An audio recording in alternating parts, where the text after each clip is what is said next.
मैं एक बहुत ही जरूरतमंद औरत थी, क्योंकि कुछ ही समय पहले मेरे पति का देहांत हो गया था। जब मेरी डॉक्टर ननद ने मुझे अस्पताल में नर्स की नौकरी दिलवा दी और फिर एक मेल पेशेंट के कमरे में मेरी ड्यूटी लगा दी, तो मैंने उसे मना किया, क्योंकि मैं एक विधवा थी। पर ननद कहने लगी कि फिक्र की बात नहीं है, वह कोमा में है। मैं उस आदमी के कमरे में रहकर उसका ख्याल रखने लगी। पर जब भी मैं सुबह सोकर उठती तो मेरे और उस बेहोश मरीज के कपड़ों पर पीले रंग के दाग दिख रहे होते। फिर एक दिन मुझे दूसरी नर्स पूछने लगी, तुम्हें एक रात का कितना मिल जाता है? यह सुनकर मुझे बहुत गुस्सा आया, पर मैं बर्दाश्त कर गई। अब मुझे शक होने लगा था कि जरूर कुछ गड़बड़ है, इसलिए मैंने चुपचाप रात की वीडियो रिकॉर्डिंग लगा दी। और जब सुबह उठकर मैंने उस वीडियो को देखा तो मेरी दुनिया ही पलट चुकी थी, क्योंकि वीडियो में साफ तौर पर दिख रहा था कि वह मरीज। आज मेरा पहला दिन था नौकरी पर। मैंने खुद को एक दुपट्टे से बहुत अच्छे से ढक रखा था और भगवान का नाम लेकर घर से निकल पड़ी। मेरी बड़ी ननद डॉक्टर अनामिका ने मेरे लिए अस्पताल में नौकरी लगवाई थी। वह कहती थी, अंजू, अपने पैरों पर खड़ा होना सीखो, लोगों पर बोझ मत बनो। और सच ये था कि मैं खुद भी किसी पर बोझ नहीं बनना चाहती थी। मेरे पति की मौत को 6 महीने बीत चुके थे। उनके साथ अचानक एक हादसा हो गया था, जिसके बारे में किसी को भी अंदाजा नहीं था। और फिर एक दिन वो हमेशा के लिए चले गए, मुझे अकेला छोड़कर। माँ बाप ने कहा कि वापस आ जाओ, लेकिन मैंने मना कर दिया। मैंने कहा, नहीं, मैं अपने ससुराल से वापस नहीं आना चाहती, क्योंकि मेरी 3 भाभियां थी और मैं बहुत अच्छे से जानती थी कि मायके में रहने वाली लड़कियों या फिर एक विधवा औरत का वजूद किस तरह से ये समाज तोलता है। आज जब मैं अस्पताल पहुंची तो अनामिका ने कहा, तुम्हारी ड्यूटी कोमा वाले मरीज के कमरे में है। मैं जरा सा रुकी। एक मर्द पेशेंट, अनामिका ने नरमी से कहा, वह बेहोश है अंजू, तुम्हें उससे कोई खतरा नहीं है और तुम्हारी सुरक्षा की जिम्मेदारी मेरी है। मैंने सिर हिला दिया और कुछ कहे बिना ही उस कमरे की तरफ बढ़ गई। मेरे दिल में अजीब सा भार महसूस हो रहा था, लेकिन मुझे खुद पर भरोसा भी था। अंदर दाखिल हुई तो देखा कि एक लंबा चौड़ा खूबसूरत नौजवान बिस्तर पर बिना किसी हलचल, बिना किसी हरकत के पड़ा हुआ था। उसके चेहरे पर अजीब सा सुकून था, जैसे कि वह बरसों से सो रहा हो। उसे देखकर मुझे बहुत ज्यादा अफसोस हुआ। हे भगवान, इस पर अपनी कृपा करना। अभी इसकी उम्र ही क्या है, इसकी कितनी जिंदगी अभी बाकी है। मेरे दिल से उसके लिए प्रार्थना निकली, शायद इसलिए क्योंकि मेरा पति भी बिल्कुल उसकी ही उम्र का और उसके जैसा ही दिखता था। लंबा, हैंडसम, कम बोलने वाला। और वह भी एक दिन इसी तरह से अचानक मुझे छोड़कर चला गया और हमेशा के लिए खामोश हो गया। मैं उस पेशेंट के पास बैठ गई। मेरी भगवान में बहुत आस्था है और इसी वजह से मैंने भगवान के कुछ भजन धीमी आवाज में गाने शुरू कर दिए। कमरे में सुकून छा गया था। कुछ देर तक मैं उसके पास बैठी रही और फिर उठकर उसके आसपास का जायजा लेने लगी। वहां पर कुछ करने के लिए नहीं होता था, इसलिए मैंने सोचा सो जाती हूँ। मैंने खुद से कहा और फिर मेरी आंख लग गई। सुबह जब मेरी आंख खुली तो शरीर में बहुत ही थकान सी महसूस हो रही थी, लेकिन दिल निश्चित था। लेकिन जैसे ही मैंने अपने कपड़े सही किए तो मुझे कुछ पीले रंग के धब्बे नजर आए। ये देखकर मैं घबरा गई। ये कैसे और कहां से? रात को तो कुछ भी नहीं हुआ था। मैंने तुरंत अनामिका से बात की, दीदी, मेरे कपड़ों पर कोई अजीब सी चीज लगी है। मैं नहीं जानती कि ये क्या है, लेकिन अजीब बात है। ये सुनते ही वह जैसे आग बबूला हो गई। अंजू, तुम्हें कोमा वाले पेशेंट के कमरे में लगवाना मेरी बहुत बड़ी गलती थी। अगर तुम इस तरह की बातें करोगी तो फिर मेरी नौकरी भी खतरे में पड़ जाएगी। लेकिन दीदी, मैंने तो अभी कुछ कहा ही नहीं, बस पूछा है कि। उन्होंने बीच में टोक कर कहा, बस कोई बात किसी से मत करना और अपने काम से काम रखो। मैं खामोश हो गई, लेकिन दिल में एक सवाल पैदा हुआ, क्या वाकई में गलत कर रही थी? क्या सच में सिर्फ कुछ पूछ लेना ही गुनाह हो गया था? कुछ घंटे बाद जब मैं नर्सिंग रूम में गई तो वहां दो नर्सें आपस में हंस रही थी। एक ने मुझे देखा और कहा, रात का मुआवजा अच्छा मिला होगा, है ना? मैं हक्का बक्का रह गई। मुआवजा? क्या मतलब? दूसरी नर्स ने तंजिया हंसी हंसते हुए कहा, अरे नया नया चेहरा है, अभी समझ नहीं आया होगा। मैं शर्म से जमीन में गड़ गई। मेरे पास कोई जवाब ही नहीं था। कुछ ही लम्हों के लिए ऐसा लगा जैसे मेरी आंखों के सामने अंधेरा छा गया हो। जब अनामिका दीदी ने गुस्से में मुझे चुप कराया और वह नर्सें अजीब तरह से कमेंट छोड़कर हंसने लगी, तो मेरे लिए कुछ भी बदला हुआ नहीं था, बस थोड़ा ज्यादा साफ हो गया था। मुझे अंदाजा हो चुका था कि ये जगह जितनी साफ दिखाई देती है उतनी है नहीं। अगले दिन जब ड्यूटी शीट देखी तो मेरा नाम फिर उसी कमरे के साथ लिखा था, यानी कि अब मेरी हमेशा के लिए ड्यूटी वहीं के लिए बन चुकी थी, कोमा वाला पेशेंट का कमरा। दीदी, मेरी ड्यूटी किसी और जगह लगवा दीजिए। मैंने आराम से पूछा। वो चेयर पर बैठी हुई फाइल पलट रही थी। क्यों, अब क्या दिक्कत हो गई है? बस थोड़ी परेशानी हो रही है। वह मरीज मर्द है ना? उनकी आवाज बुलंद हो गई। मैंने तुम्हें वहां खुद लगाया है और ये सबसे आसान ड्यूटी है। ना कोई शोर, ना भीड़ भाड़, और वह आदमी भी कोमा में है, ना कुछ देखता है और ना सुनता है। इससे तुम सुरक्षित भी बनी रहती हो। अगर बार बार जगह बदलती रहोगी तो फिर सबको शक होगा। हालात को समझने की कोशिश किया करो। मैं खामोश हो गई। उनकी बात में वजन था और हालात वह तो मेरे खिलाफ ही थे। कुछ दिनों में ही मेरा रूटीन बन गया। शाम के वक्त अस्पताल आती, ड्रेस पहनती, अटेंडेंट लगाती और सीधा उस कमरे में चली जाती। कमरे का दरवाजा बंद होता, रोशनी धीमी रहती और मशीनों की धीमी बीप की आवाज हर तरफ फैलती रहती। पेशेंट का नाम फाइल पर आदित्य राय चौधरी लिखा था। मैं फाइल देख चुकी थी। वह एक ही जगह लेटा रहता, उसकी पलक तक नहीं हिलती।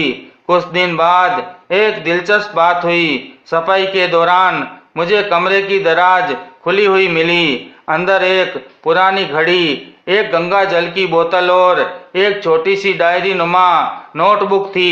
मैंने वह नोटबुक खोली तो उसमें सिर्फ खाली पन्ने थे, लेकिन आखिरी पन्ने पर एक छोटी सी बात लिखी थी, खामोशी सब कुछ सुन लेती है। मैंने वह बात कई बार पढ़ी। उसमें एक अजीब सा असर था, जैसे किसी खामोश चीख की गवाह हो। अगली रात मैं कमरे में आई तो नर्स रूम में एक नर्स दिखाई दी। उसका नाम गीता था। उसने मुझे देखा, नजर चुराई और बड़बड़ाई, यही है शायद। मैंने सुना पर अनसुना कर दिया।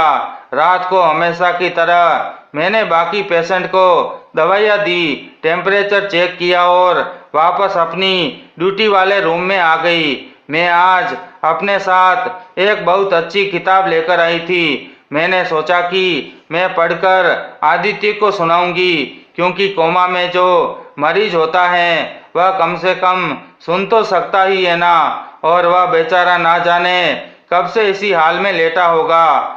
मैं काफी देर तक उसे किताब पढ़कर सुनाती रही और फिर धीरे धीरे मुझे अजीब सी थकान महसूस होने लगी। मैंने सोचा कि कुछ देर के लिए झपकी ले लेती हूँ, लेकिन जब मैं जागी तो 3 घंटे गुजर चुके थे। मुझे झटका लगा। उसी वक्त मुझे ड्रिप लगानी थी। मैंने तुरंत ही अपना काम पूरा किया। एक दिन ऐसा हुआ कि वार्ड बॉय कमरे में आया और बोला, बाहर आपको डॉक्टर अनामिका बुला रही हैं, कुछ डॉक्यूमेंट पर साइन लेने हैं। मैंने अपने हाथ के दस्ताने उतारे और बाहर निकलने ही लगी थी कि मुझे ऐसा लगा कि कमरे का दरवाजा लॉक हो गया है। क्या इसे तुमने लॉक किया है? मैंने वार्ड बॉय से पूछा। नहीं मैडम, दरवाजा तो खुद ही बंद हुआ, इसमें ऑटो लॉक सिस्टम है, उसने बेफिक्री से जवाब दिया। मुझे शक सा हुआ, मगर फिर खुद को समझा लिया कि शायद वाकई सिस्टम ही ऐसा है। कुछ दिनों बाद एक और नर्स आई, शिवानी। वो मेरे पास आकर बोली, आपको पता है वो मरीज 5 महीने से इसी हालत में है। 5 महीने? मैंने हैरत से दोहराया। हाँ, और कोई उसे देखने भी नहीं आता। बस एक बार कोई वकील सा आदमी आया था, वह भी पिछले महीने। बात छोटी थी लेकिन मेरे लिए बहुत बड़ी हो गई थी। ऐसा कैसे हो सकता है कि एक करोड़पति पेशेंट, वह भी इतना जवान, और कोई भी देखभाल के लिए नहीं। मैं अगली रात उसके हाथों को ध्यान से देख रही थी तो उसके नाखून कटे हुए थे, दाढ़ी भी अच्छे से बनी हुई थी, जैसे कि किसी ने अभी कुछ समय पहले ही उसका ख्याल रखा हो। मैंने उसकी पलकों को ध्यान से देखा तो वहां पर एक बार मुझे हल्की सी हलचल दिखाई दी। मैं चौंक गई, तुरंत मशीन की तरफ देखा। हर चीज नॉर्मल थी। ये सब इत्तेफाक था या कुछ और, समझ नहीं आ रहा था। एक दिन अस्पताल के स्टोर रूम से दवाई लेने गई तो स्टोर इंचार्ज ने कहा, आदित्य साहब के कमरे में कुछ दवाइयाँ स्पेशल आती हैं, वह तुम ले जाया करो। स्पेशल? लेकिन क्यों? वह तो कोमा में है ना। ये ऊपर से ऑर्डर है, हम कुछ भी नहीं कर सकते। वहीं खड़े खड़े मुझे लगा कि कोई मुझे पीछे से घूर रहा है। पलटकर देखा तो गीता खड़ी थी। वह कुछ कहना चाह रही थी पर रुकी रही। मैं उसके पास गई। तुम्हें कुछ कहना है? तो एक लम्हे को हिचकिचाई, फिर बोली, आप बहुत अच्छी हैं, लेकिन यहाँ सब लोग अच्छे नहीं हैं, इसलिए सावधानी जरूर बरतिएगा। मैं पलटकर अपने कमरे की तरफ चली गई, दिल में एक अजीब सा बोझ लिए। हर चीज बेजान होते हुए भी जैसे मुझसे बातें कर रही थी। दीवारें, दरवाजे, बेड के बराबर लगी हुई ऑक्सीजन मशीन, यहाँ तक कि वह खामोश पेशेंट भी। मैं अब सिर्फ नर्स नहीं थी, मैं तमाशाई भी और शायद एक खामोश गवाह भी। अब मेरी ड्यूटी रोज की बन चुकी थी। शाम को आती, पेशेंट के कमरे में जाती, चुपचाप दवाई ड्रिप में डालती, साफ सफाई करती, कभी उसके बालों को कंघी कर देती तो कभी उसके हाथ पैर को हल्के से मालिश देकर आराम देने की कोशिश करती। मुझे उस पर कभी कभी बहुत तरस आता था कि बेचारा लेटे लेटे इस तरह से कितना परेशान हो जाता होगा। इसलिए मैं ये सब कुछ हर किसी की नज़र से बचकर करती थी, क्योंकि मैं नहीं चाहती कि कोई भी मुझे उसकी सेवा इस तरह करते हुए देखे, क्योंकि मैं एक विधवा औरत थी और इससे मेरे चरित्र पर सवाल उठाए जा सकते थे। मैं अब हर रोज उसे कोई न कोई अच्छी नोवेल पढ़कर सुनाती और फिर कोने में चादर ओढ़कर सो जाती। इस पूरे काम के दौरान न किसी से कोई बात होती, न कोई दखल अंदाजी, लेकिन कुछ दिनों से एक अजीब सा रूटीन बन गया था जिसने मेरी नींद को भी सुकून से भर दिया था। हर सुबह आंख खुलती तो मेरे कपड़ों पर कुछ पीले धब्बे होते। पहले दिन सोचा कि शायद सफाई के दौरान कोई दवा या फिर दूसरी चीज का धब्बा लग गया होगा, लेकिन अगले दिन फिर वही हुआ और फिर तीसरे दिन भी। एक दिन जब नर्सिंग रूम में मैं ड्रेस बदल रही थी तो एक नर्स आरती ने कहा, अंजू दीदी, आपकी ड्रेस तो बहुत ज़्यादा ही इस्तेमाल की गई लगती हैं, रात की ड्यूटी लगता है अच्छी उजरी। मैंने चौंक कर उसकी तरफ देखा। क्या मतलब है तुम्हारा? वह हंसने लगी। अरे दीदी, ये तो मजाक था, आप तो बहुत जल्दी गंभीर हो जाती हैं। फिर दूसरी नर्स नैना बोली, आरती छोड़ो भी, अंजू दीदी बहुत अच्छी औरत है, उन्हें ये सब बातें समझ नहीं आती। मैं वहां से चुपचाप निकल गई, लेकिन अंदर कुछ खटकने लगा। ये धब्बे, ये बातें, ये इशारे, इन सब में कुछ अजीब जरूर था। फिर एक और वाकया हुआ। ड्यूटी के दौरान एक वार्ड बॉय दवा देने आया। मैंने उसे गुड इवनिंग कहा, लेकिन वह बिना जवाब दिए अंदर दाखिल हुआ। दवा रखी और पलटकर दरवाजे पर एक अजीब सी मुस्कान के साथ बोला, आप बहुत ही बहादुर है मैडम। मैं हैरान रह गई। क्या मतलब? कुछ नहीं, बस ऐसे ही। और फिर वह चला गया। ऐसी पहली बार हुआ था कि किसी ने मुझे बहादुर कहा, लेकिन इस जुमले के पीछे क्या था मैं समझ नहीं सकी। अगली रात कमरे में दाखिल होते हुए मैंने दरवाजे का लॉक अच्छे से चेक किया। मुझे कुछ अजीब सा महसूस हुआ, जैसे क्लिक की आवाज अलग लग रही हो, जैसे दरवाजा बंद तो हुआ, लेकिन वाकई में मैंने देखा कि अंदर से कुंडी खुद ब खुद ही लग गई थी। फिर दिल में ख्याल आया कि शायद वाकई सिस्टम में कुछ खराबी है। मैंने मोबाइल निकालकर वीडियो बनाने की कोशिश की, मगर अंदर तो नेटवर्क काम ही नहीं कर रहा था। एक तरफ दीवार पर एक पुराना वेंटिलेटर लगा था, जो अक्सर खुद ब खुद ही हल्का सा शोर करता था, जैसे कोई धीरे धीरे सांस ले रहा हो। मैंने इस बार ध्यान दिया तो महसूस हुआ कि ये शोर धीमे धीमे आता है और ठीक उसी वक्त बंद हो जाता है जब मैं बुक पढ़ रही होती हूँ। उस रात मैंने कमरे की कुछ चीजों में बदलाव कर दिया। मैं बिस्तर के ठीक नीचे से जाते हुए फर्श पर नमक की एक बारीकी सी लाइन बना दी। सोचा शायद किसी कीड़े मकोड़ों का आना जाना हो, लेकिन जब मेरी सुबह आंख खुली तो वह लाइन जमी हुई नहीं थी, बल्कि काफी हिल चुकी थी और कुछ जगहों से मिट्टी भी हटी हुई थी और मेरे कपड़ों पर वही धब्बे थे। अब मैं डर नहीं रही थी, बस सतर्क थी। इसके पीछे कोई राज जरूर है। कुछ दिनों बाद मेरी ननद ने मुझे कैंटीन में बुलाया। वहां बैठकर वह बोली, अंजू, तुम्हारी बार बार शिकायतें हो रही हैं, अपनी हरकतों पर ध्यान दो। मेरी कौन सी हरकतें? मैं तो सिर्फ अपने कपड़ों पर लगने वाले धब्बों के बारे में। बस करो अंजू, अभी यह नौकरी तुम्हें रखनी है तो खामोश रहना सीखो। ज्यादा सवाल करोगी तो फिर यहाँ से दरवाजे भी तुम्हारे लिए बंद हो जाएंगे। मैंने चुपचाप अपना सिर हिला दिया, लेकिन दिल में एक अजीब फैसला लिया था कि अगली ड्यूटी से पहले मैं अपने पति का पुराना कैमरा साथ लाऊंगी। वही कैमरा जो उन्होंने मुझे पिछली एनिवर्सरी में गिफ्ट में दिया था। वही कैमरा मेरे सवालों का जवाब देगा।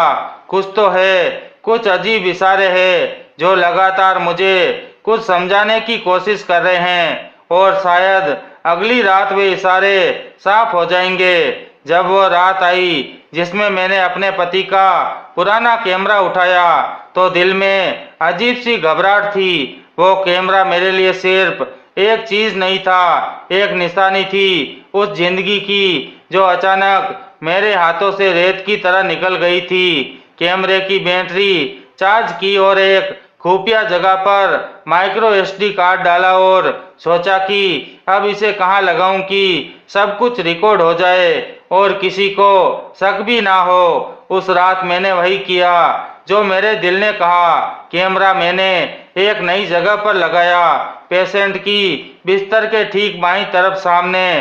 कैमरे की लाइट धीमी रखी, जैसे हमेशा रखती थी, ताकि माहौल में कोई बदलाव महसूस ना हो। मैंने सारा काम पूरा किया और रोज की तरह अपनी जगह पर चादर ओढ़कर लेट गई, लेकिन इस बार सोने का कोई भी इरादा नहीं था। मैं हर आहट पर कान लगाए थी, लेकिन चुपचाप आंखें बंद किए लेटी रही। मेरी जहन पूरी तरह से जाग रही थी। रात के किसी पहर, शायद 2 बजे के बाद, मुझे ऐसा महसूस हुआ जैसे कैमरे में हल्की सी हलकत हुई हो। दरवाजे की चरमराहट, फर्श पर हल्की सी सरसराहट और फिर साए जैसा कुछ, मगर मैंने खुद को बिल्कुल हिलने नहीं दिया।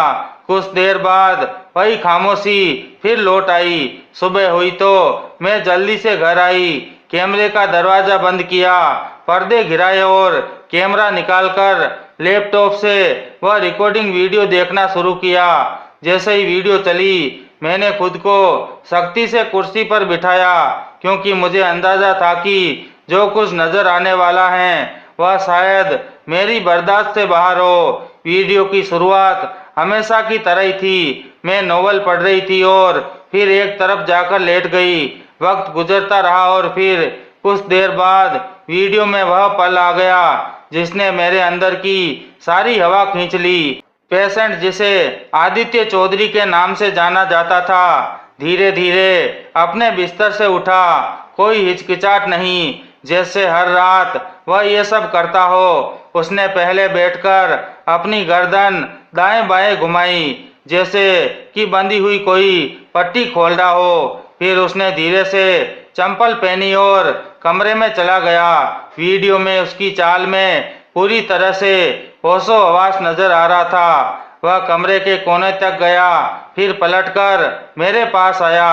कुछ लम्हों तक वह मेरे चेहरे को देखता रहा। मेरा सिर चादर से ढका हुआ था और मैं वीडियो में साफ नजर आ रही थी, बेखबर गहरी नींद में। फिर उसने मेरी चादर का किनारा धीरे से हटाया, मेरे बाल को छुआ, जैसे किसी अपने को धीरे से जगाने की कोशिश कर रहा हो। ये शायद सिर्फ देखने की इच्छा हो। फिर उसने अपने पेशेंट वाले कपड़ों की जेब में हाथ डाला और ना जाने उसमें ऐसा क्या था कि उसने अपनी एक अंगुली मेरे नाक के कुछ इंच दूरी पर रखी और कुछ देर तक वहीं रखी, फिर से हटा दिया।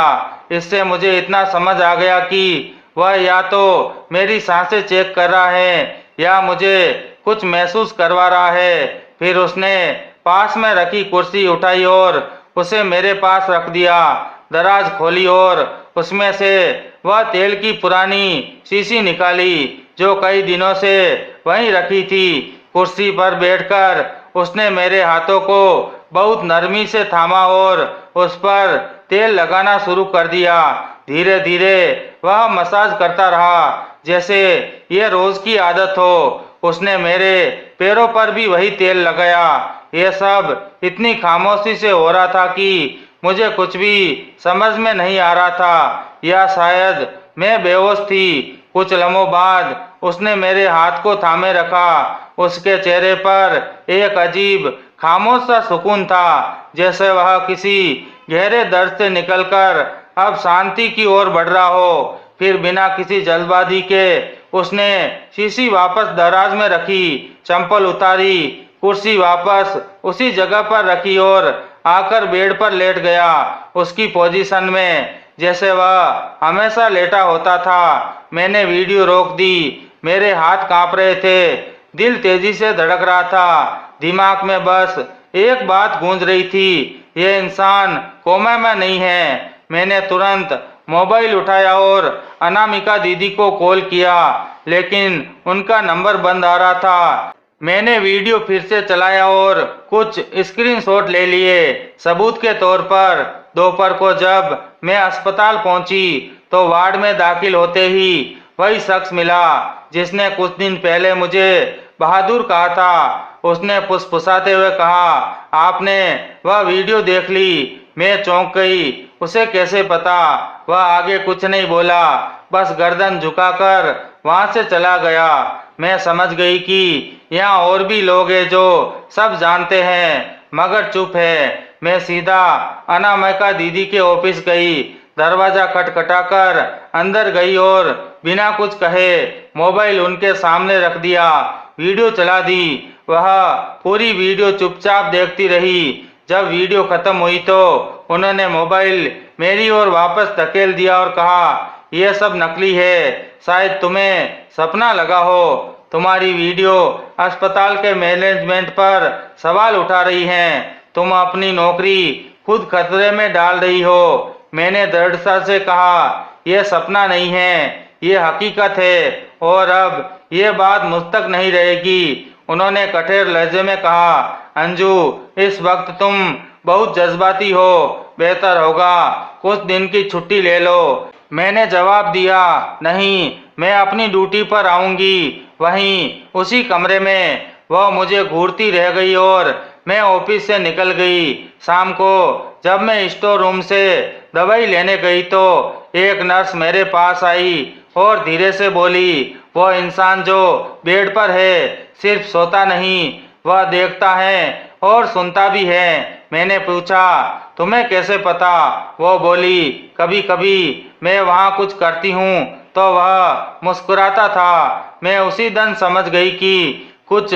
सही नहीं है। अब मेरे सामने सिर्फ एक रास्ता बचा था, अगली रात उसके सामने सच्चाई रखना। मैंने वीडियो बार बार देखा, हर बार ये उम्मीद लेकर कि शायद ये नज़र का धोखा हो, कोई तकनीकी खराबी, कोई फ्रेम कट गया हो, कुछ तो ऐसा हो जिसमें लगे कि मैं गलत हूँ। लेकिन हर बार हकीकत और साफ हो जाती। वह इंसान जिसे दुनिया कोमा का पेशेंट समझ रही थी पूरी तरह से होश में था। उसकी आंखों की हरकत, उसके शरीर की गतिविधि, उसका सारा व्यवहार सब उसके होश में होने का सबूत दे रहे थे। जब वह मेरे हाथों पर तेल लगा रहा था, उसके चेहरे पर जो सुकून था वह बनावटी नहीं था, जैसे वह किसी पूजा में लीन हो। और यही बात मेरी उलझन को और गहरा करती जा रही थी। इस बार मैंने और भी सबूत जमा किए। बेड की चादर से एक धब्बा साफ करके टिश्यू में रखा, दराज में रखी शीशी की तस्वीर ली और हर लम्हे को अपने नोट्स में दर्ज किया। मेरी नीयत सिर्फ सच तक पहुंचना थी, न बदनामी का डर, न किसी से लड़ाई। अगले दिन मैं फिर अनामिका दीदी के पास गई। दरवाजा बंद था। मैंने हल्की दस्तक दी। वह अंदर बैठी फाइलों में खोई थी। मैंने कहा, दीदी आपको एक बार और वीडियो दिखानी है। उन्होंने नजर उठाई। अंजू, तुम बाज नहीं आओगी। दीदी बस एक नज़र, फिर जो फैसला लेना हो ले लीजिए। मैंने लैपटॉप उसके सामने रखा, वीडियो चलाया और खुद चुपचाप बैठ गई। वीडियो चलती रही और उनके चेहरे के हाव भाव धीरे धीरे बदलने लगे, जैसे हर फ्रेम के साथ उन्हें यकीन हो गया कि मैं झूठ नहीं बोल रही, लेकिन मानने से इनकार कर रही हूँ। वीडियो खत्म होने पर उन्होंने लैपटॉप बंद किया और ठंडे स्वर में बोली, ये वीडियो झूठी है, तुमने इसे किसी से एडिट करवाया है। इस तरह के इल्जाम लगाकर तुम अपनी और मेरी नौकरी खतरे में डाल रही हो। मैंने कहा, दीदी आप जानती है कि यह झूठ नहीं है, आप सब जानती है, बस बहुत हो गया। उन्होंने गुस्से में कहा, अगर तुमने ये वीडियो किसी को दिखाई या ये बात कहीं फैली तो मैं मजबूर होकर तुम्हें नौकरी से निकालने के लिए मैनेजमेंट को रिपोर्ट कर दूंगी। मैं हैरत से उनकी आंखों में देख रही थी। वहाँ न कोई हमदर्दी थी और न ही कोई रहम, सिर्फ एक रुकावट, जैसे वह खुद किसी मजबूरी में फंसी थी। मेरे लिए इससे ज़्यादा तकलीफदेह बात और कोई नहीं थी कि जिस इंसान पर मैंने सबसे ज़्यादा भरोसा किया वही मेरी आवाज़ दबाने पर तुली हुई थी। मैं चुपचाप बाहर आ गई। कॉरिडोर में नर्स गीता मिली। उसने एक नज़र में सब कुछ समझ लिया। सब लोग इनकार कर रहे हैं। उसने धीरे से पूछा। मैंने बस सर हिला दिया। तुम्हें कुछ दिखाई दिया है? उसने कहा और मुझे फिर स्टोर रूम की तरफ ले गई। वहाँ एक पुरानी अलमारी के पीछे से उसने एक लिफाफा निकाला। उसमें पुरानी रिपोर्ट्स थी, आदित्य राय चौधरी की। ये देखो, उसने एक पीला पन्ना निकाला। ये उसकी न्यूरो रिपोर्ट है, जो कभी रजिस्टर में शामिल ही नहीं की गई। लिखा है कि पेशेंट को नींद की दवा दी गई है, लेकिन उसका रिस्पॉन्स नॉर्मल है। कोमा जैसा कोई सबूत नहीं है। मैंने वह रिपोर्ट हाथ में ली जैसे कोई हथियार पकड़ लिया हो। तुम्हारे पास ये सब कैसे हैं? मैंने पूछा। काफी समय से, पर कभी हिम्मत नहीं हुई किसी को दिखाने की। अब दिखाओगी? मैंने कहा, अब छुपाना जुर्म है। उसी शाम मैंने रिपोर्ट, वीडियो और तस्वीरें सब एक फोल्डर में रखी और सीधे अस्पताल के एक senior admin officer doctor Kabir के ऑफिस चली गई। वह कठोर लहजे के इंसान थे, लेकिन उसूल पसंद। समझ जाते थे। सर, मुझे एक बहुत ही गंभीर बात बतानी है। मैंने उन्हें सब बताया। वह बोले, क्या तुम्हारे पास सबूत है? मैंने सारा फोल्डर उनके सामने रख दिया।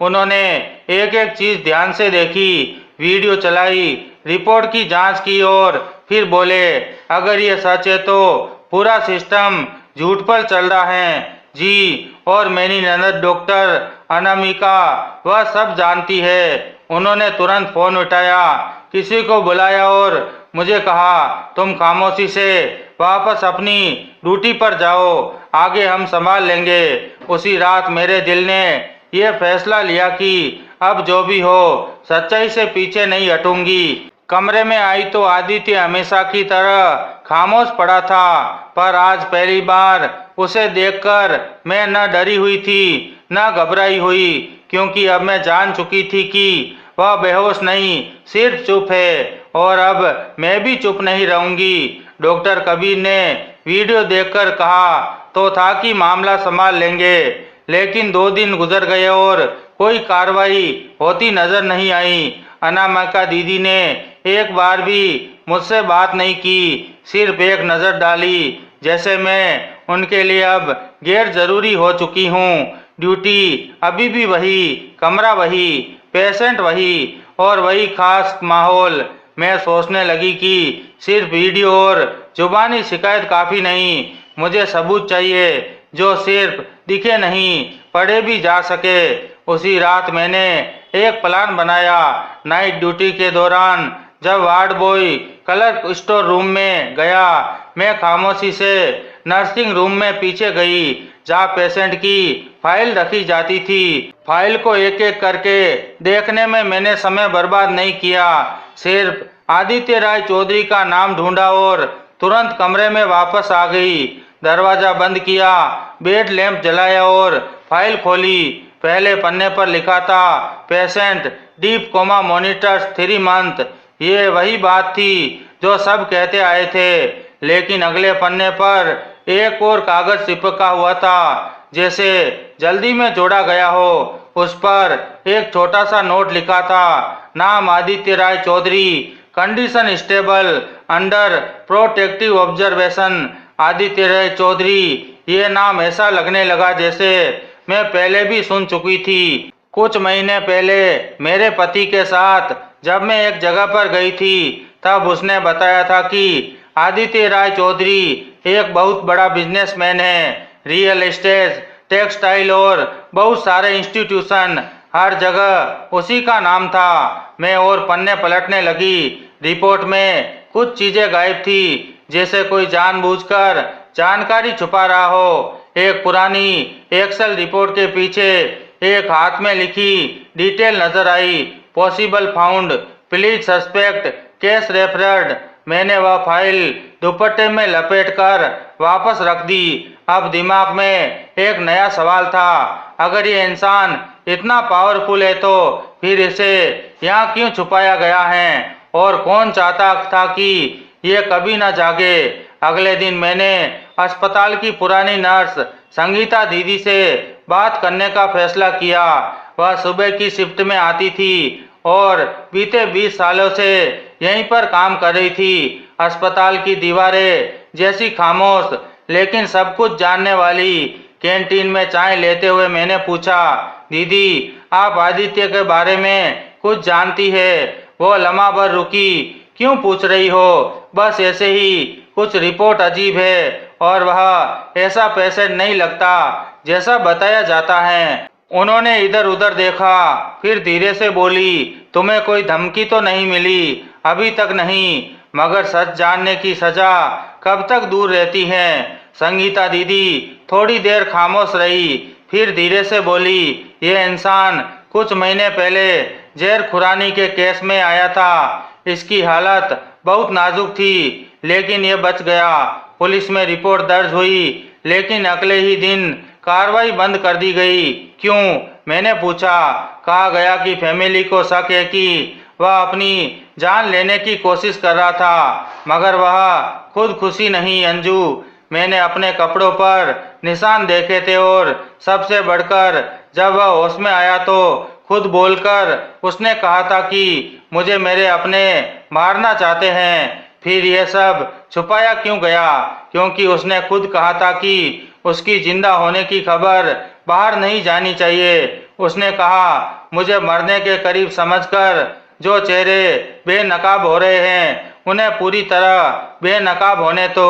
मैं दंग रह गई। तो वह कोमा में नहीं था। नहीं बेटी, उसने सिर्फ एक ड्रामा किया है ताकि असली मुजरिम सामने आए।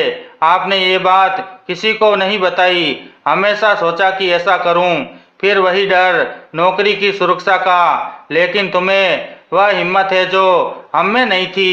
मेरी आंखों के सामने वह सारी बातें घूमने लगी। जब वह इंसान मेरे करीब आकर बैठता, मेरे हाथों पर तेल मलता और खामोशी से वापस चला जाता।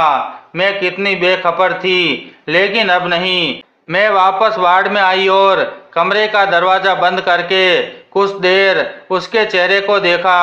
वह हमेशा की तरह वैसे ही बिना हरकत के पड़ा था, पर अब उसकी खामोशी समझ आने लगी थी। मैंने खुद से कहा, तुम सोते नहीं हो, तुम सब देखते हो और अब मैं भी तुम्हें देख रही हूँ। अब मैं सिर्फ एक नर्स नहीं थी, मैं उसकी कहानी का किरदार बन चुकी थी जो सबकी नज़रों से ओझल था। मैं खामोश गवाह थी और सच के करीब पहुंच चुकी थी। संगीता दीदी की बातें मेरे दिमाग में गूंज रही थी। वह जो कुछ भी कह रही थी वह बस राज नहीं थे, एक भारी जिम्मेदारी भी थी। आदित्य राय चौधरी जिंदा था, होश में था और खुद को मुर्दा दिखाकर अपने ही लोगों को बेनकाब कर रहा था। अस्पताल के कुछ लोग जिन्हें हम अपनी जिम्मेदारी निभाने वाला समझते थे, एक कीमत पर खामोशी से बिक चुके थे। और मेरी ननद डॉक्टर अनामिका, वो कहाँ खड़ी थी? क्या उसकी मालूमात में यह सब कुछ हुआ था, या मैं सिर्फ एक मोहरा बनी थी? दिल चाहा कि उसे फिर से टटोल लूं, सवाल करूं, मगर मैं अब जान चुकी थी कि मेरे सवाल उसे नहीं, उस इंसान से होने चाहिए जिसने खुद को मुर्दा जाहिर किया, जिसने मुझे रातों रात अपने पास बिठाया और खामोशी से तमाशा देखता रहा। उस दिन मैंने अपनी ड्यूटी पूरी की, किसी से बात नहीं की, न किसी का सामना किया। दिल में बस एक ही सोच थी, आज बात करनी है, आज पर्दा उठना है। मैं अस्पताल के मंदिर गई, माथा टेका, प्रार्थना की और फिर चेंजिंग रूम में ड्रेस पहनने गई। आज मैंने अपने पति की दी हुई वह घड़ी पहनी जो मैं सिर्फ खास मौके पर पहनती थी। दिल में मजबूत इरादा था, कमजोरी नहीं। कमरे में दाखिल हुई तो हमेशा की तरह दरवाजा बंद करने से पहले मैंने गीता को बाहर देखा। वह थोड़ी दूरी पर खड़ी मुझे देख रही थी। मैंने धीरे से सिर हिलाया और वह पलट गई। दरवाजा बंद हुआ। कमरा अंधेरे में डूबा हुआ था। सिर्फ मॉनिटर की नीली रोशनी दीवार पर हल्की सी रंगत डाल रही थी। मैं धीरे धीरे बेड के करीब गई। दिल धड़क रहा था, लेकिन कदम मजबूत थे। मुझे सब पता है, मैंने नरमी से कहा।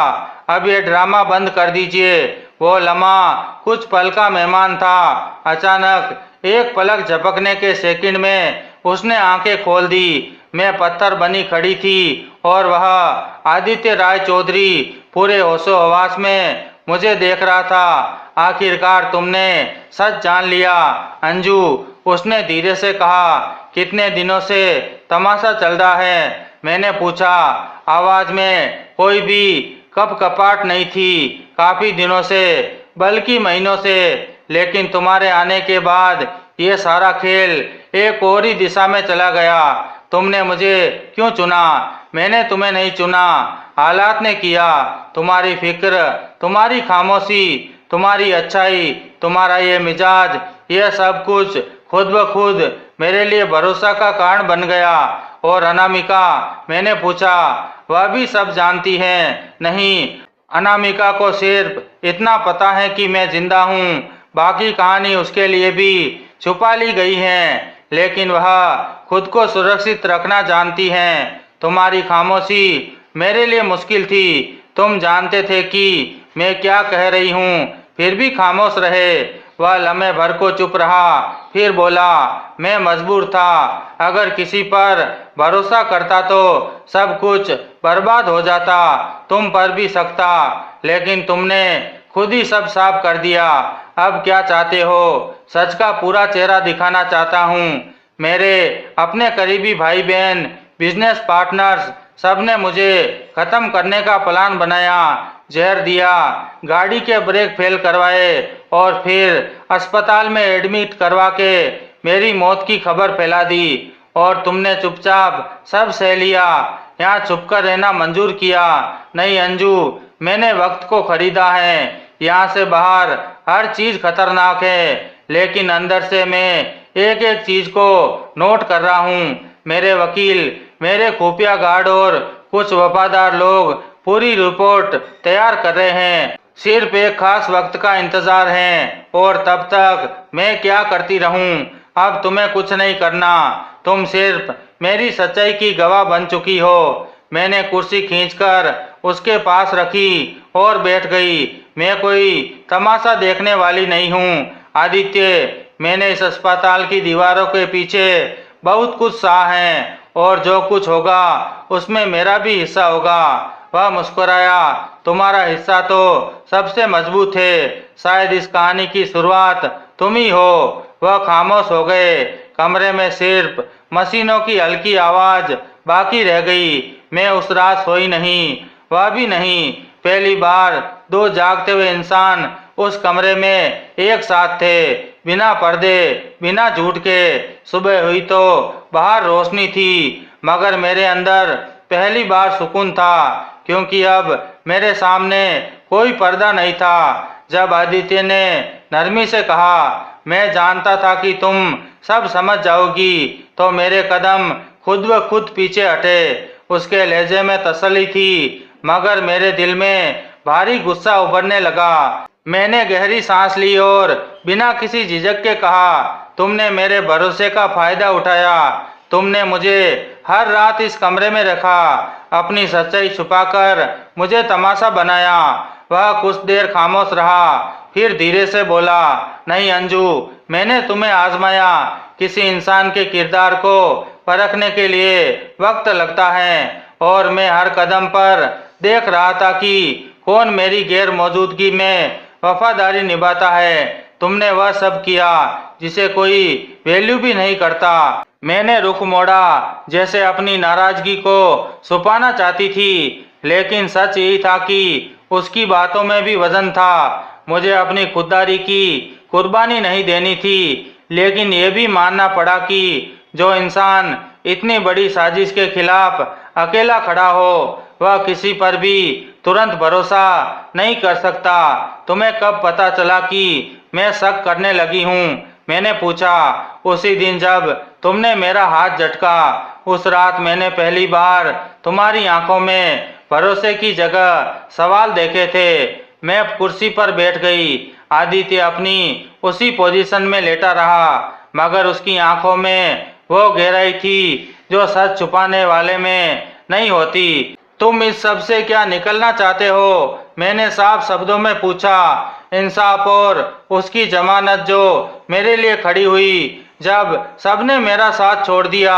ये बात मेरे दिल में जैसे तीर की तरह लगी। एक लम्हा आया कि मैंने सोचा, क्या वाकई मेरा होना इतना खास हो गया था? मैंने कुछ नहीं मांगा, ना कुछ माना, मगर फिर वही ख्याल आया, शायद भगवान ने मुझे एक मकसद के लिए यहाँ भेजा था। अब तुम क्या करने वाले हो? मैंने बात आगे बढ़ाई। मेरी लीगल टीम मेरे दस्तखत का इंतजार कर रही है। जैसे ही मैं पूरी तरह से अस्पताल से निकलने के काबिल हो जाऊंगा, मेरे भाई बहनोई और दो पार्टनर के खिलाफ क्रिमिनल केस फाइल हो जाएगा। सब कुछ कानूनी तरीके से होगा। और अस्पताल का क्या, यहाँ तो सबने खामोशी खरीद ली है। डॉक्टर कबीर मेरा आदमी है, वही मेरा खास था। उसे भी भरोसा दिलाना मुश्किल था, मगर अब वह सब कुछ संभाल रहा है। अनामिका को भी बाहर निकालना होगा, बस वक्त का इंतजार है। वो मेरी ननद है। मैंने अचानक कहा, मुझे समझ नहीं आता वो इस सब में क्यों खामोश रही? आदित्य ने नरमी से कहा, शायद वह सिर्फ सुरक्षित रहना चाहती थी। वो कुछ लोग जालिम नहीं होते, सिर्फ कमजोर होते हैं। वो जवाब मेरे दिल को चुभ गया। सच था, लेकिन उसे एक्सेप्ट करना मुश्किल था। तुम्हें कैसे पता कि मैं तुम्हारे साथ हूँ? मैंने अचानक पूछा। तुम यहाँ बैठी हो, यही काफी है। उसकी आंखों में मुझे साफ साफ दिख रहा था। उसकी नजर में कुछ पाने की इच्छा नहीं थी, बल्कि शुक्रिया था। उसी रात में जब अस्पताल से निकली तो पहली बार मैंने अपने दिल में सुकून महसूस किया। मैंने नर्सिंग रूम पर जाकर अगले 3 दिन की ड्यूटी का वक्त बदलवाया।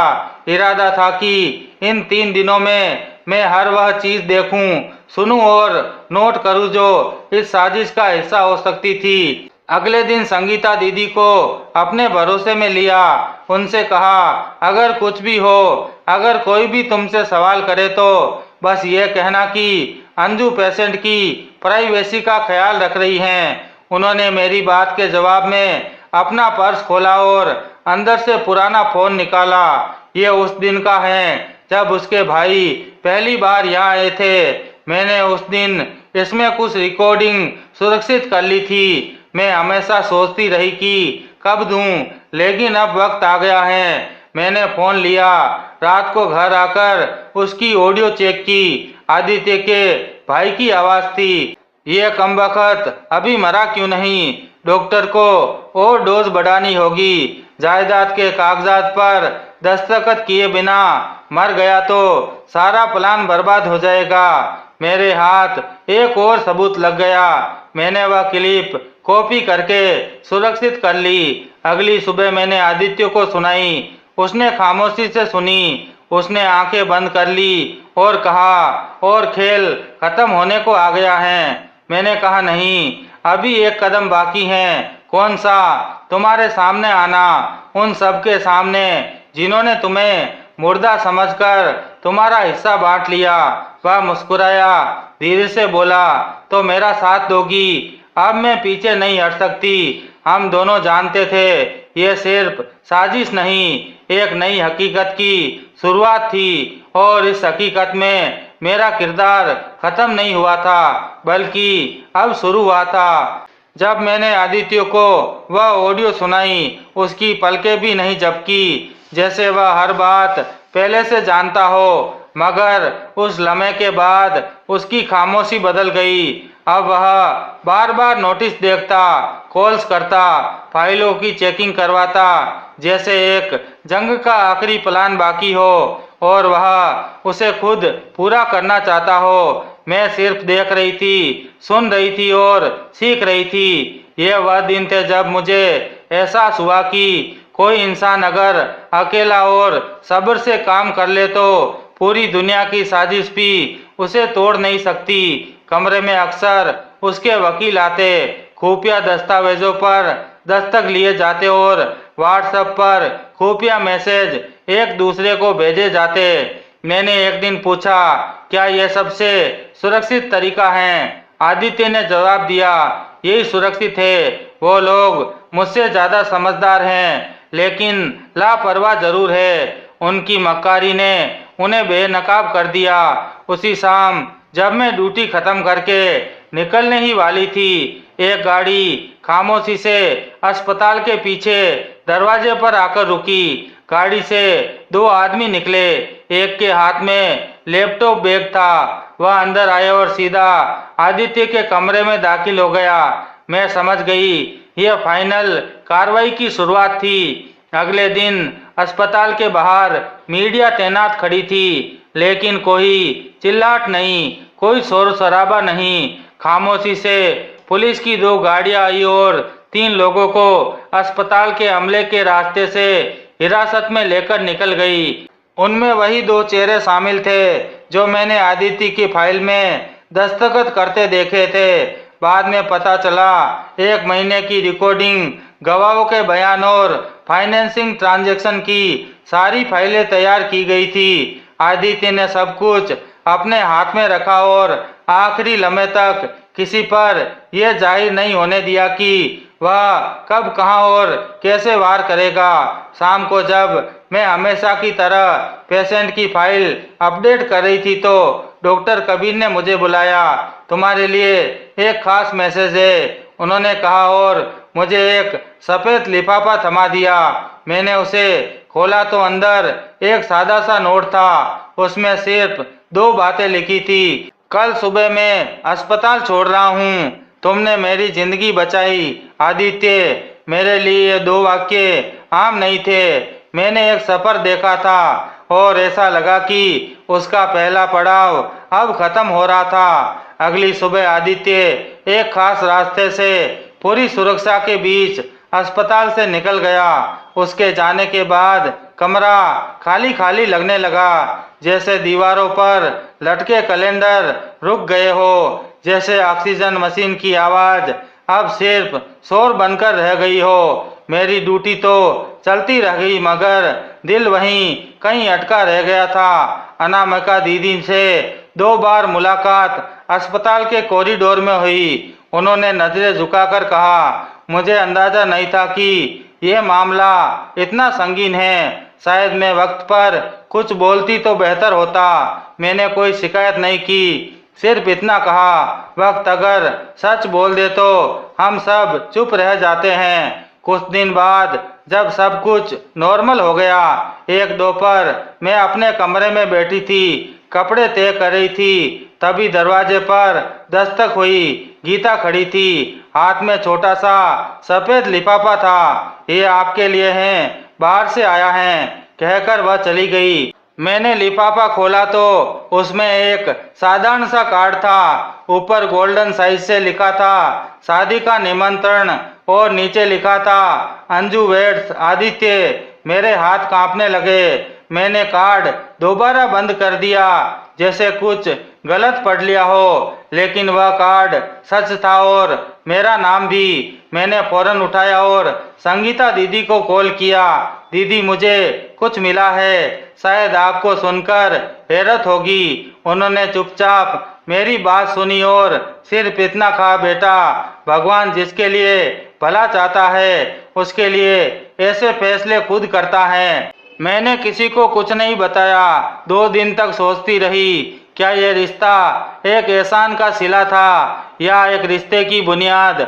वह इंसान जिसे मैं सबसे ज्यादा असुरक्षित समझ रही थी, आज मेरे दरवाजे पर एक मजबूत वादा लिए खड़ा था। आखिरकार मैंने भगवान के आगे सिर झुकाया और फैसला अपने दिल के हवाले कर दिया।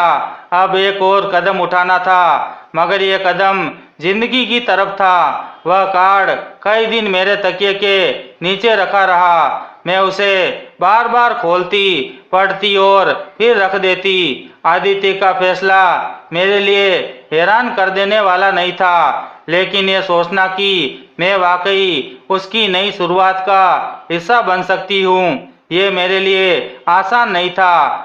मैंने कई रातें भगवान से बात करते हुए गुजारी। अगर ये रिश्ता मेरे हक में है तो मेरे दिल को सुकून दे दो, अगर नहीं तो मुझे मना करने की हिम्मत दे दो। मैं अकेली थी मगर कमजोर नहीं। अब जो फैसला करना था वह जज्बात पर नहीं, अकल और ईमान पर करना था। तीसरे दिन मैंने संगीता दीदी को बुलाया, उनके सामने चाय रखी और कहा, आपको कैसा लगेगा अगर मैं हाँ कह दूं।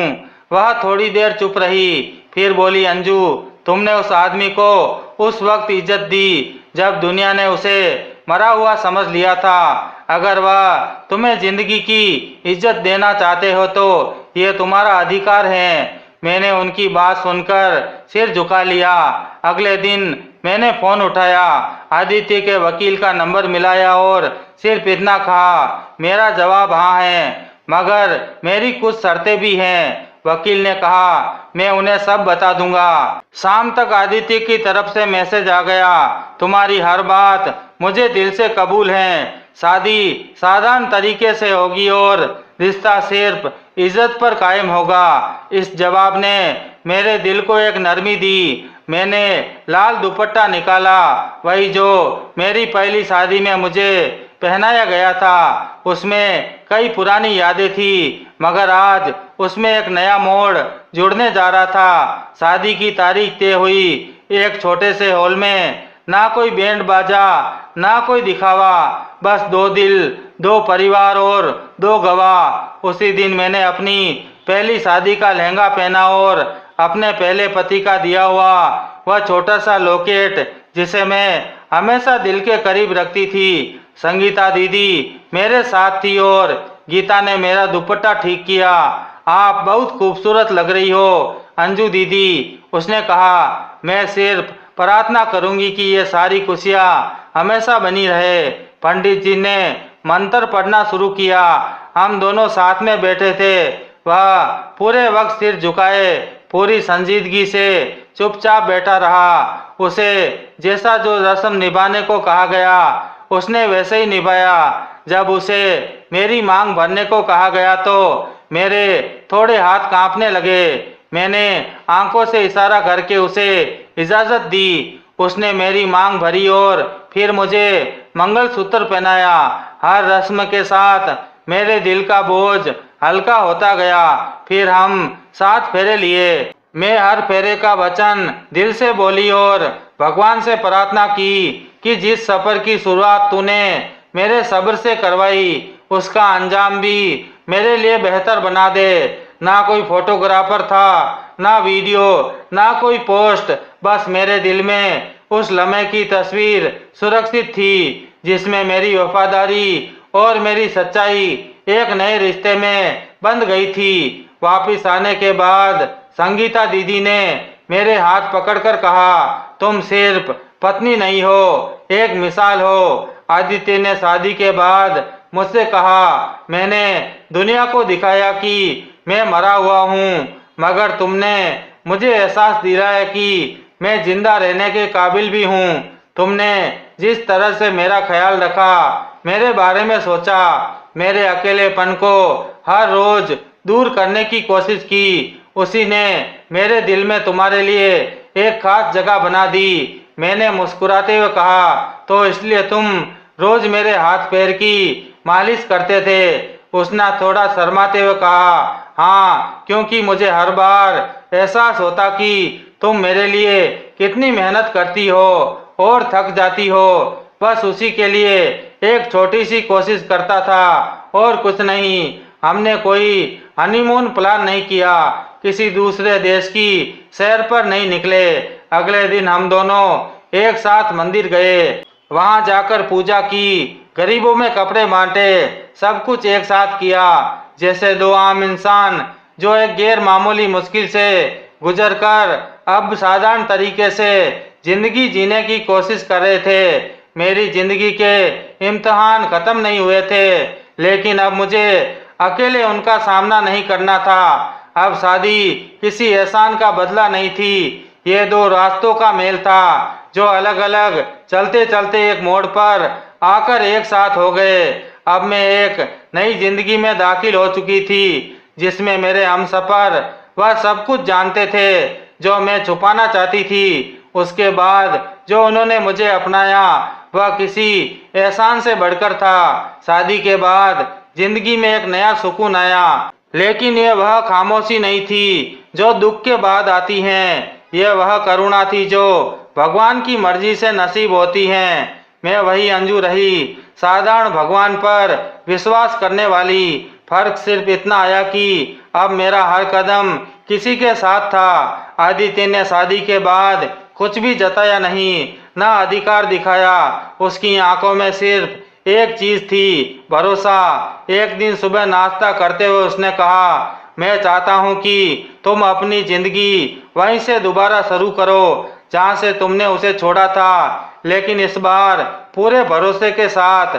मैंने हैरानी से देखा, क्या मतलब? मैंने एक हॉस्पिटल खरीद लिया है। वह छोटा है मगर गरीब और मजबूर विधवा औरतों के लिए उसे रिजर्व किया है। मैं चाहता हूँ कि तुम वहाँ की इंचार्ज बनो। तुम्हारे जैसी औरतें किसी भी जगह की तस्वीर बदल सकती हैं। मैंने वह नाश्ता चाय के एक सादे कप के साथ किया, लेकिन दिल इतना भर आया कि कुछ पल के लिए सांस लेना ही भूल गया। अगर मेरे होने से किसी का दिल हिम्मत से भर सकता है तो मैं जरूर जाऊंगी। कुछ हफ्तों बाद मैंने एक नया डिपार्टमेंट संभाल लिया। वहाँ आने वाली औरतों में ज्यादातर विधवा, तलाकशुदा या ऐसी लड़कियां थी जो हर सहारे की तलाश में थी। मैं उनके बीच जाती बिना किसी ऊंच नीच के। एक नर्स ने एक दिन कहा, मैडम आप बिल्कुल अलग हैं, ना आवाज तेज करती हैं, ना हमें डांटती हैं, फिर भी सब कुछ सुन लेते हैं। मैंने मुस्कुराकर जवाब दिया, क्योंकि मैं वह जबान बोलती हूँ जो तुम सबके दिल में छुपी है। मैं वह सब सह चुकी हूँ जो तुम सह रही हो। एक दिन अस्पताल में अनामिका आ गई।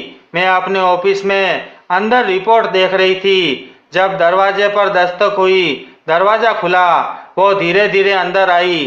चेहरे पर नमी थी, नजरें झुकी हुई थी। मुझे तुमसे कुछ कहना है अंजू, उन्होंने धीरे से कहा। मैंने अपनी कुर्सी से उठकर उसके लिए कुर्सी खींची। मैं जानती हूँ मैंने बहुत कुछ छुपाया, बहुत कुछ कहा जो नहीं कहना चाहिए था। मैं खुद डरी हुई थी, खुद गर्जी में थी, लेकिन तुमने वह कुछ किया जो मैं नहीं कर सकी। मुझे माफ कर दो। मैंने सिर्फ इतना कहा, आप मेरी ननद थी, आज भी हैं। रिश्ता खून से नहीं, नीयत से मजबूत होता है। मैंने माफ किया। हम दोनों कुछ पल चुप बैठे रहे। कुछ रिश्ते शब्दों के बिना भी ठीक हो जाते हैं। घर वापस आकर मैंने अपने लिए कुछ सादे से कपड़े निकाले। अब मेरा दिन अस्पताल में गुजरता, शाम को बच्चों के साथ।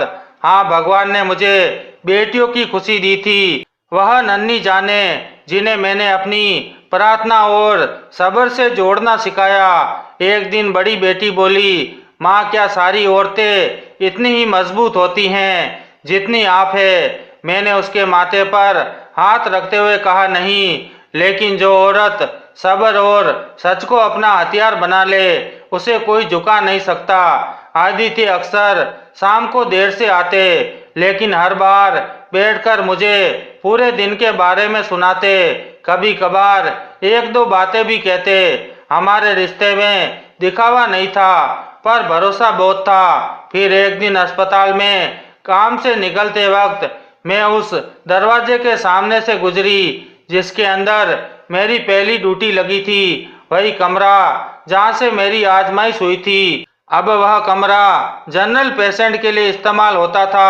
बाहर नया पेंट हो चुका था और तख्ती पर लिखा था, आशीर्वाद कक्ष। मैं कुछ पल रुकी, दीवारों को हाथ लगाया, आंखें बंद की और दिल से प्रार्थना निकली, हे भगवान, शुक्र है कि तुमने मेरे जख्मों से मेरी तकदीर लिखी और हर कदम पर मुझे सहारा दिया। ना कोई आंसू, ना बहाना, ना कोई दुख का मंजर। अब याद आया, क्योंकि जिस जगह से दुख शुरू हुआ वहीं मेरी इज्जत की बुनियादी खड़ी हो चुकी थी। अब मैं अस्पताल की इंचार्ज हूँ, एक पत्नी हूँ, एक माँ हूँ, लेकिन सबसे बढ़कर वो औरत हूँ जो जानती है कि अगर नीयत साफ हो तो हालात चाहे जैसे भी हो, रास्ता खुद बन जाता है। ये वीडियो केवल मनोरंजन के उद्देश्य से बनाया गया है। सभी पात्र काल्पनिक है। वास्तविक व्यक्ति, जीवित या मर्त या वास्तविक घटना से कोई समानता विशुद्ध रूप से सहयोग है।